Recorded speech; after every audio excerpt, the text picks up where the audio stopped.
और आइए अब कुछ अन्य खबरों की ओर नजर डालेंगे। ऑस्कर के लिए नॉमिनेट होने वाली फिल्म लापता लेडीज की एक्ट्रेस प्रतिभा रांटा से एनडीटीवी ने खास बातचीत की है। आइए देखते हैं। पुष्पा रानी पे तब नजर रखना पड़ेगा। दूबी जी इनका फोटो लो और आसपास के सब थाने में भिजवाइए। बिना घूंघट के फोटो नहीं खिंचवाएंगे, बदनामी होगी। अरे बहुत ज्यादा छेड़ी है, बहुत सियानी लेडी है। सुहागरात मना लिया, गहना उतरवा लिया, तोरा से पीछा छुड़ा लिया, अब काहे खोजता है गऊ?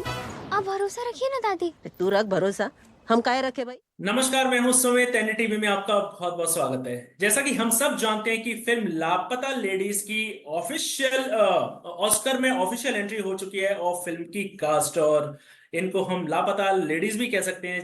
जी हाँ, मैं बात कर रहा हूं प्रतिभा रांटा के बारे में, जो कि आज हमारे साथ में है। चलिए आपको उनसे मिलवाते हैं। प्रतिभा, हमसे जुड़ने के लिए बहुत बहुत धन्यवाद आपका। थैंक यू सो मच, आपने मुझे बुलाया, मुझे बहुत ही अच्छा लगा। प्रतिभा, सबसे पहले तो मैं आपको बहुत बहुत बधाई देना चाहता हूं कि आपकी फिल्म की ऑस्कर में एंट्री हो चुकी है, और अगर ये फिल्म ऑस्कर जीतती है तो आप एक ऑस्कर विनिंग फिल्म की एक्ट्रेस कहलाएंगी। इस बारे में क्या कहना चाहेंगी आप? मेरे लिए तो अभी भी ये बहुत बड़ी बात है कि इंडिया से ऑफिशियल एंट्री हुई है ऑस्कर्स के लिए लापता लेडीज की। मेरे लिए ये भी बहुत बड़ी बात है, और अगर कुछ वैसा होगा तो वो तो फिर जाहिर सी बात है, सबके लिए ही बहुत बड़ी बात हो जाएगी। पर प्रतिभा, जब कल इस बारे में जानकारी आई, हाँ, हालांकि किरण राव जी ने भी इंटरव्यू में कहा था कि उनको पता नहीं था, वो बिलीव नहीं कर रही थी, बट आपको कैसे पता चला कि ऑस्कर में एंट्री हो चुकी है?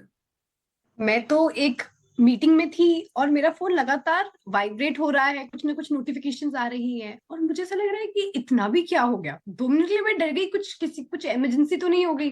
तो मैं 2 मिनट के लिए बाहर आती हूँ चेक करने के लिए कि क्या हो गया, और मैं देखती हूँ लापता लेडीज के जितने भी व्हाट्सएप ग्रुप्स हैं ना, सब एक्टिवेट हुए हुए हैं। और फिर मैं एक आर्टिकल पढ़ती हूँ, तो मैं 2 मिनट तो वो पढ़ती रह गई, ये क्या लिखा है, ये कैसे हो सकता है। और फिर जब मुझे ये न्यूज मिली तो 2 मिनट तो मैं बाहर ही चीख पड़ी, क्योंकि मेरे अंदर इतनी मतलब एनर्जी आ गई थी ना, तो मैं मतलब जोर से चीख पड़ी। पिंचने की अपने आप को, भैया ये कुछ सपना तो नहीं है? नहीं, पिंच नहीं किया, पर मैं जोर से चीखी हूँ उस वक्त, जोर से। और फिर उसके बाद मैं अंदर आती हूँ, और जहां पे मैं मीटिंग में थी मैंने उन्हें भी बता दिया कि ऐसा ऐसा हो गया है। तो मैं घर आती हूँ, घर पे अपनी बहन से डिस्कस करती हूँ।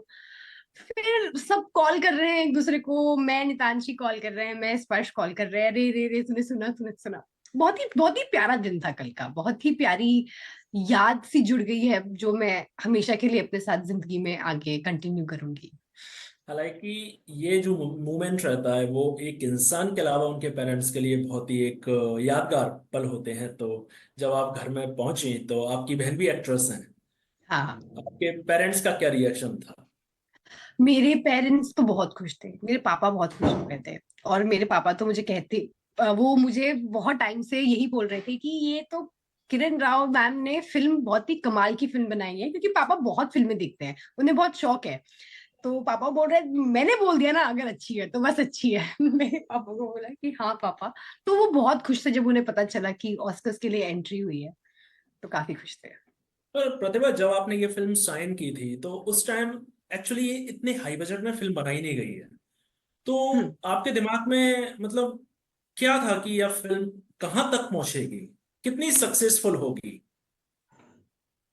जब मैंने फिल्म पढ़ी भी थी पहली बार, तो मुझे इस बात का तो एहसास हो गया था कि ये फिल्म बहुत ही अच्छी तरीके से लिखी गई है। जिस तरह से दिव्या निधि और नेहा देसाई ने इस फिल्म को लिखा है किरण मैम के साथ मिलकर, बहुत ही बारीकी से लिखी गई है। बहुत ही ऐसी चीजें हैं इस फिल्म में जो बहुत कुछ सिखाती है ऑडियंसेस को, बहुत मैसेज दे देती है। और जब मेरे कैरेक्टर की बात आती है तो मैंने अपना कैरेक्टर पढ़ा। आई थिंक मैं तो वहीं पे ही बहुत ज्यादा फिल्म से कनेक्ट कर गई जब मैंने अपना कैरेक्टर पढ़ा, क्योंकि बड़ा सेम इमोशन से है। जैसे जया को अपने लिए कुछ करना है जिंदगी में, और कहीं ना कहीं मैं भी कुछ वैसा ही सपने लेकर आई थी। तो वो कोर इमोशंस ना मैं काफी रिलेट कर गई। एक तो मैं रिलेट कर गई, दूसरी जिस तरह से कोई भी अगर आमिर खान प्रोडक्शन की फिल्म है और किरण मैम डायरेक्ट कर रहे हैं, तो कोई कैसे नहीं करेगा। तो मेरे दिमाग में इंस्टेंट बहुत ही अच्छे ख्याल आ गए थे, मैंने फटाफट से अपना ऑडिशन बना के भेज दिया था। क्या आपकी किरण राव जी या आमिर खान जी से बात हुई, कुछ बधाइयां, आपस में खुशी जाहिर करना? हाँ हाँ, वो तो ऑफ कोर्स हुई है, सबसे बात हुई है, और सबने बहुत मजा किया है, सबको ये न्यूज सुन के बहुत ही अच्छा महसूस हुआ है, सब बहुत खुश है। पर प्रतिभा, ये बताइए कि कल आप सूत्रों के मुताबिक आप कहीं सेलिब्रेट करने के लिए गई थी। हाँ, कल हम सब कहीं, ऐसे ही हाँ। बाहर हम हाँ, ऐसे ही तब क्या मिले थे किया, बाहर। खास क्या, कल की शाम क्या खास रही कुछ बाहर खास फ्रेंड्स के साथ? कुछ खास शाम नहीं रही है, बस हम बाहर थे और हमने काफी मजे किए हैं, क्योंकि बहुत खुशी का दिन था हम सबके लिए। जी। अब आगे चल के आप किस टाइप के किरदार करना पसंद करती हैं, क्योंकि एक तरीके से ऑस्कर में फिल्म का जाना दैट्स नॉट एन इजी, और आप तो उसकी एक्ट्रेस हैं, तो आपने सोच के तो रखा होगा कि मुझे अब इस टाइप के किरदार मुझे करना है। आपको हीरा मंडी में एक अलग ही आपको लुक में देखा है, अलग ही किरदार में देखा है। अब मैं यही कोशिश करूंगी कि मैं कितने ऐसे किरदार कर सकती हूँ जो हर किरदार अपने ही उस पुराने किरदार से अलग हो। कुछ अलग करने की एक एक्साइटमेंट हमेशा मेरे अंदर रहेगी। एंड ऑफ कोर्स मैं ये भी उम्मीद करती हूँ कि जो मेरा किरदार हो वो अच्छे से कुछ ऐसा हो जो उसमें वो एक ग्रेविटी होल्ड करे एक स्टोरी में। वो किरदार काफी कुछ मैसेज दे दे ऑडियंस को। तो ये छोटी छोटी चीजें हैं जो मैं ध्यान में रखना चाहूंगी जब भी मैं कोई आगे काम करूँ। पर प्रतिभा, आपका जो किरदार है एक बहुत ही घूंघट वाला है, तो हालांकि ये क्वेश्चन मैं आपसे पहले भी पूछ चुका हूँ, बट आपको ये किरदार करने में कुछ दिक्कत तो हुई होगी, क्योंकि पूरा वो ही लुक, एक रूरल लड़की का लुक, तो कुछ क्या आपने वर्कआउट किया था उस टाइम शूट के टाइम? दिक्कत तो मैं नहीं बोलूंगी, पर बहुत एक्साइटमेंट थी जब मुझे पता चला था कि जया का कैरेक्टर किस तरीके से लिखा गया है और हम किस तरह से एग्जीक्यूट करेंगे। तो काफी ज्यादा एक्साइटमेंट थी उसे स्क्रीन पे कन्वर्ट करने की। तो उसके बीच में जो प्रोसेस होता है, जब डायलेक्ट ट्रेनिंग करनी थी और जब साड़ी पहन के हमें चलना भी था और घूंघट के साथ चलना था। एंड जब हम भोपाल में शूट कर रहे थे तो वहां पे काफी ठंड थी, पर फिर जब हमने मुंबई में शूट किया तो मुंबई में काफी गर्मी हो गई थी, तो कॉस्ट्यूम में वो चेंज आया हल्का सा। एंड ये सारी चीजें थी। अब इसके लिए मैं कैसे प्रिपेयर कर रही थी, तो मैं कुछ ऐसा सुन रही थी जो मध्य प्रदेश के डायलेक्ट से रिलेटेड हो, ताकि मेरे ना ऐसे सबकॉन्शियस माइंड में वो आवाज चलती रहे, वो एक लहजा समझ आता रहे मुझे, अपने आप को उस लहजे के क्या इर्द वहां गिर्द के रखना। लोकल लोगों से मुलाकात हुई आपकी भोपाल ऑफ में, जहाँ कोर्स। आई थिंक सीहोर में शूट हुई है ये? सीहोर में शूट हुई है। ऑफ कोर्स हम वहां पे शूट कर रहे थे गांव में, जिस गांव में हम शूट कर रहे थे वहां पे इतने सारे छोटे बच्चे थे और इतनी सारी महिलाएं थी जिनसे हम काफी इंटरेक्ट करते थे, उनकी लाइफ के बारे में उनसे पूछते थे कि कैसे हैं वो, क्या करते हैं। वो हमारे लिए चीला बना के लाया करते थे सेट पे, हम वो शीला। चीले, हाँ हम वो चीला खाया करते थे। तो बहुत ही प्यारा शूट रहा है हमारा। हमने बहुत अच्छे से शूट किया है, बहुत अच्छे से लोगों ने हमें बहुत प्यार से वेलकम किया है वहां पे।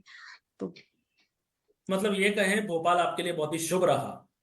ऑफ कोर्स कह सकते हैं ऐसा। तो अगली बार कब आ रही हैं आप अगली फिल्म के लिए? जल्दी आऊंगी, पक्का आऊंगी। मेरा आपसे जाते जाते एक आखिरी सवाल। हाँ जी। लापता लेडीज करने के बाद आपके करियर में क्या बदलाव हुआ है? लापता लेडीज करने के बाद मेरे अंदर बहुत बदलाव आए हैं और करियर में भी आए हैं। वो तो है ही ऐसा कि जब लापता लेडीज रिलीज हुई थी उसके बाद काफी ज्यादा नाम कमाया था लापता लेडीज ने। तो काफी चेंजेस आए हैं, बहुत ही अच्छे चेंजेस आए हैं। मेरे अंदर भी ये चेंज आया है कि मैं भी अब किस तरीके से अपने काम को देखती हूँ और किस तरीके की एक कलाकार बनने की ख्वाहिश रखती हूँ, वो समझ आई है मुझे ज्यादा। और काम को लेकर तो टचवुड काफी अच्छा चेंज आया है, काफी अच्छे से अब काफी लोगों के साथ उठना बैठना हो रहा है, समझ आ रहा है कि किस तरीके से काम बनता है, क्या हो रहा है। प्रतिभा, हमसे जुड़ने के लिए बहुत बहुत धन्यवाद आपका। Thank you, thank you.